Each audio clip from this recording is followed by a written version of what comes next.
no hay un ajuste fiscal. Lo que hay es un cambio en la composición de los ingresos y del gasto. Del lado de los ingresos, el gobierno eliminó todos los impuestos a las exportaciones, con excepción de las retenciones a las exportaciones de soja, que por motivos fiscales las va a ir bajando gradualmente. Hay un espacio muy grande para que la economía se recupere con muy poco empleo.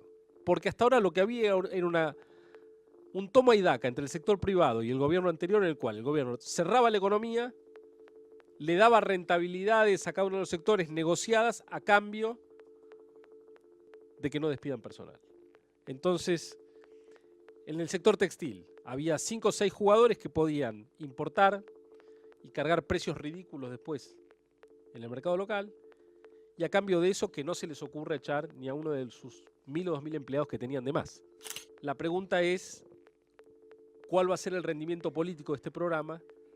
Y entonces, si este gobierno tiene chances de pasar de la etapa de normalización a la etapa de reformas, para la cual necesita no solo aumentar su número de asientos en el Congreso en 2017, sino reelegirse en 2019, porque las reformas implican acuerdos de libre comercio, mejorar la calidad del capital humano. Nicolás Duhovne, así arrancaba este segundo bloque. Esas palabras de Duhovne, Víctor Hugo, Florencia, Alejandro, bienvenidos, son de cuando era economista y periodista. Recordemos que es el ministro de Economía en la Argentina, el ministro de Finanzas, en ese equipo neoliberal. Pero además, yo no quiero pasar por alto, no sé si a ustedes les generó la misma sorpresa. Duhovne, además de ser economista, era co-conductor de uno de los programas más importantes del prime time del Grupo Clarín, del canal de noticias Todo Noticias, TN, y además un columnista del diario La Nación. Sí, pero además alguien que criticaba el empleo estatal, y él mismo era un empleo que en la Argentina se le llama ñoqui, no sé cómo será en el resto de América. Los que están figurando cobran y muy poco o nada aportan. Porque era empleado del Senado. Claro, de la era Nación empleado del Argentina. Senado. Con lo cual, éticamente tampoco es muy fácil de presentar, no solo por su ideario económico. Pero vayamos a nuestros entrevistados, me da mucho gusto, son dos personas que estimamos y valoramos muchísimo. Vamos a hablar de la comunicación, de esa derecha que consigue de todas maneras lo suyo, y de cómo el poder económico tiene que ver con eso. Bueno, muchísimas gracias por la invitación y felicitaciones por este programa que necesita de una articulación enorme en esta América Latina tan diversa, pero que a la vez tiene problemas tan comunes, ¿no? Y que ha sufrido saqueos tan comunes para pensarla junta. Yo creo que estos proyectos neoliberales de saqueo necesitan también de ideas que los sostengan. Y una de las maquinarias de reproducción de ideas más importantes de este tiempo histórico son los medios de comunicación concentrados. Esto de las puertas giratorias entre periodistas, empresarios, aquellos que ocupan lugares dentro del Estado, nunca estuvo tan giratoria como en este tiempo histórico, ¿no? Nunca hubo tantos empresarios en Argentina, en el gobierno como en este tiempo, tantos ricos en el gobierno como en este tiempo, y también qué lugar tan importante tienen ciertos periodistas. Mientras muchos otros periodistas van perdiendo sus trabajos, van quedando afuera, se los echa, se los persigue, porque este saqueo no es sin desinformación también, sin mentiras, sin desinformación, sin ilusiones creadas y falsificadas industrialmente. Usás una palabra, Florencia, certera, saqueo, ¿no? Y ese saqueo, tal vez uno de los lugares, pilares donde está apoyado, es en la acumulación del capital, que es el neoliberalismo, en el sector financiero. Absolutamente, ¿no? Yo creo que uno de los rasgos del neoliberalismo en estas décadas tiene que ver con que una de las oligarquías predominantes es el sector financiero, que se ha sobredimensionado en todo el mundo, aún a pesar de la crisis de 2007-2008. Y ustedes que mencionaron el viernes la asunción de Trump, una cosa muy interesante es que desde Bush padre hasta Obama inclusive, todos los secretarios del Tesoro y autoridades del Banco Central han pasado por Goldman Sachs. que es uno de los bancos de inversión que ha sobrevivido a la crisis. Es decir, la puerta giratoria. En realidad, como vimos crudamente en la Argentina, como está pasando en Brasil, y esperemos que no siga pasando en otros países, verdaderamente quienes están en el gobierno son los CEOs, muchos de los sectores industriales concentrados, pero fundamentalmente del sector financiero concentrado, que en los Estados Unidos, en Europa, van y vienen antes y después de estar en el gobierno, pero siempre sirven a los intereses permanentes que le dan cobijo. En un tiempo el poder financiero no tenía nada que ver con los medios de comunicación. Tenía que ver en la medida ideológica, pero no en la coparticipación de los intereses económicos. Me parece que este es el dato, más la desregulación del mundo que se estableció desde los años 80 en adelante, que más ha perturbado la felicidad de los pueblos. Sí, y además no es que sean medios solamente locales, actúan como sistema transnacionalmente.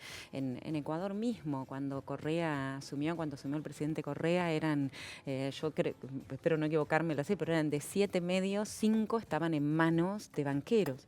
Y uno puede pensar, claro, ¿cómo no van a construir información de acuerdo a sus intereses? Y que son informaciones, hay que decirlo de una manera muy, trato yo de pensarlo, ¿no? De una manera muy, muy simple. No solamente ocultan, sino van construyendo la idea de que de la idea de la felicidad viene con un cambio, pero nadie puede explicar bien de qué se trata ese cambio. Y después lo que yo creo que hay que pensar es, bueno, si los medios están en manos de banqueros, si los banqueros son los que nos quieren gobernar, ¿por qué van a mejorar la vida de la gente común, de nosotros? ¿Por qué alguien que nunca tuvo frío, que nunca tuvo miedo a perder el trabajo, que nunca deseó que sus hijos vayan a la universidad porque ya sabía que eso lo iban a hacer, va a gobernar para que todos tengamos eso? En un año, Alejandro, han hecho una desregulación de lo que ustedes habían controlado, que es pavorosa. Absolutamente, y creo que la gente común en Argentina lo está sufriendo porque hay una diferencia de concepción, ¿no? Más allá de aciertos y errores, en el gobierno anterior argentino había una visión de que a las finanzas había que orientarlas hacia lo productivo y lo real, y que había que proteger al ciudadano de los reiterados abusos que el sistema financiero hace. Y que las empresas internacionales no podían venir a hacer el dinero y llevárselo como si tal cosa siempre, sino que tenían que pasar por determinado tipo de controles, los dineros tenían que permanecer al servicio de la producción en el país. Todo eso se ha eliminado ahora. De cuajo. Recientemente en la Argentina, ahora los exportadores le dan un plazo de 10 años, o sea, nunca, para que entren las exportaciones. Ahora, dos cosas. Esto no es nuevo. Esta es la tercera fase del neoliberalismo en la Argentina. O sea, es lo mismo que la época de Martínez de Hoz en la dictadura militar argentina. Es lo mismo que los años 90. Esto pasó en América Latina. O sea, este es un programa regional con particularidades. Esto ha pasado en nuestra región. Ha pasado en Ecuador. Ecuador tuvo la peor crisis financiera que lo llevó a la dolarización, que no pudo revertir precisamente estas políticas de liberalización, valorización financiera, que generan estas transferencias de riqueza hacia estos sectores. Y yo te escuchaba, y por ejemplo el grupo Clarín, que es el más importante de la Argentina, el 18% de las acciones las tenía Goldman Sachs, ¿no? Y yo recuerdo el primer experimento de un presidente que puso lo globo, fue Color de Melo. O sea, todo tiene que ver con todo, ¿no? O sea, el poder, la construcción de sentido y cómo ya en el poder hay una coherencia absoluta. Si uno analiza el macrismo, todas las medidas benefician a estos sectores. Lo dijo una de las personas en tu informe, el agro, la minería, el sistema financiero. Lo mismo pasa con Temer y lo mismo pasa en los países que ya en América Latina han caído en el neoliberalismo. Sí, Alejandro Barrios, el economista Así es. Alejandro Barrios planteaba que ese apoyo, ¿no? O sea, ¿en qué se apoya esta rara avis? Digo, porque yo insisto, hay que desentrañar de qué se trata. Esta derecha autoritaria con reminiscencias que no tiene apoyos como tal vez otras dictaduras en sectores industriales fortalecidos. Digamos, hoy podríamos decir que ni siquiera con Techint, ¿no? Por hablar de una enorme empresa argentina, sino que su pilar fundamental ganó la corporación financiera. Ese apoyo, y les pregunto, en ese 20% del PBI que sería el agro y el sector financiero y las mineras, no van a generar consumo interno, no van a... ¿Cómo aún hay un nivel de aceptación alto, ¿no?, de este gobierno? Bueno, es una pregunta que seguramente tiene muchísimas respuestas, pero yo creo que ahí es donde los medios de comunicación ocupan un lugar fundamental. Y esto es más allá digamos, de decir que los medios hagan todo, que todo pasa por la comunicación, pero ocupan un lugar fundamental porque están creando una subjetividad en la cual el pasado no existe. No, aunque esto, tal cual lo decías vos, esto ya sucedió, ya lo conocemos, bueno, pero eso no existe, la negación de eso, ¿no? La creación de una subjetividad que no quiere pensar en el pasado. Y que lo único que se le ofrece es un presente un presente donde tendrá que esperar, que tendrá que estar relegado en algún momento tal vez, pero me parece que... Ese es el gran triunfo del neoliberalismo. Consiguieron el lugar de creadores de la percepción, de la subjetividad, es decir, la construyen en forma de ocultamiento. Quiero contarle a los amigos de América Latina que esta semana el Grupo Clarín, tan célebre, el verdadero diablo, Chótigo, que es un cáncer moral de la Argentina, echó a 400 empleados de una de las empresas que ellos dicen que no le andaba bien, de las decenas de empresas que tienen. La gente salió a la calle, miles de personas, no se vio en un solo medio de comunicación. No existe registro televisivo en la República Argentina de los canales privados en el cual se dé cuenta de que miles de personas protestaron por ese ataque al trabajo y a los trabajadores. Esto es crear percepción, ocultando en este caso. Y además creando una subjetividad de una percepción que tampoco es nada nueva y que tiene que ver con el colonialismo. El colonialismo siempre actuó así, en la cual se va creando la idea de que nosotros no nos merecemos estar mejor, que nosotros no nos merecemos la dignidad, la libertad, la igualdad, que nosotros somos un poco menos de esos que nos muestran en la televisión, ¿no? Bueno, eso es lo que hay que trabajar. Yo sé que les voy a pedir un exceso, ¿no? Pero para pensar juntos, no, porque es necesario, hay que ponernos, la comunicación también tiene que ser incómoda. Respuestas. ¿Cuáles son los caminos? ¿En qué estamos pensando? ¿Cuáles son las respuestas para la emancipación? Pensándonos regionalmente, además. Bueno, yo creo que el viernes 20 se inaugura una época muy interesante, con todas sus fases lamentables, que es Trump. Pero creo que esto va a implicar un cambio importantísimo. Los modelos neoliberales anteriores siempre tuvieron una fase de la economía mundial en crecimiento. Macri en la Argentina destruyó el mercado interno y supuso que con más exportaciones e inversiones extranjeras podía haber crecimiento. Las inversiones no vinieron, las exportaciones no crecieron. Entonces la derecha en Argentina, y creo que también en Brasil, a partir de este congelamiento del gasto por 20 años, realmente insensato, que ha hecho Temer, está en un problema, ¿no? Porque ¿cuál es el motor de la economía en un mundo recesivo, donde China crece menos, donde Europa está en recesión y donde en Estados Unidos van a subir las tasas de interés, van a caer los precios de los commodities? Entonces, es un gran problema para la derecha, porque la sustentabilidad...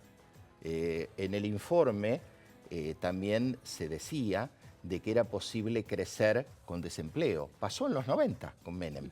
El tema es que con estas condiciones de la economía mundial va a ser muy difícil que este modelo de endeudamiento se pueda sostener. Crecimiento sin distribución no tiene sentido. No. Y yo creo que hay que seguir apelando a pensar, tal cual, a pensar, a argumentar. Todos los seres humanos podemos pensar por nuestra condición de humanos, aunque nos digan lo contrario, a sentir, a escucharnos a nosotros. ¿Quiénes nos van a representar? ¿Nos representan los que se nos parecen o nos van a representar ellos que jamás nos han representado? Y también creo que hay que organizarse y ganar en elecciones, porque si no, cuando ellos, como pasó en Argentina, ganan en elecciones, son todavía muchísimo más feroces que Claro. de otras maneras, ¿no? Y fortalecer una construcción política, ¿no? Yo creo que la derecha ha sido hábil para mentir. Bueno, Durán Barba es ecuatoriano.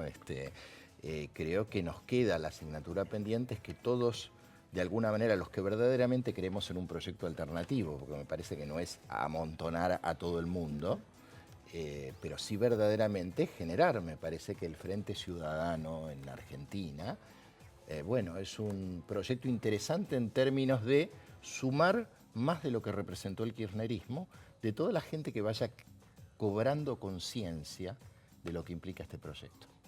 Les agradecemos muchísimo. Un placer haberlos tenido en el programa. Muchas Un gracias. agradecimiento a ustedes. Gracias. Y les Enorme. cuento que en el próximo bloque vamos a estar hablando sobre Bolivia, que cumple 11 años el proyecto plurinacional que conduce Evo Morales. Hemos sacrificado los viejos dioses inmateriales y ocupamos el templo con el dios mercado. Él nos organiza la economía, la política, los hábitos, la vida, y hasta nos financian cuotas y tarjetas la apariencia de felicidad. Parecería que hemos nacido solo para consumir y consumir. Y cuando no podemos, cargamos con la frustración, la pobreza y hasta la autoexclusión.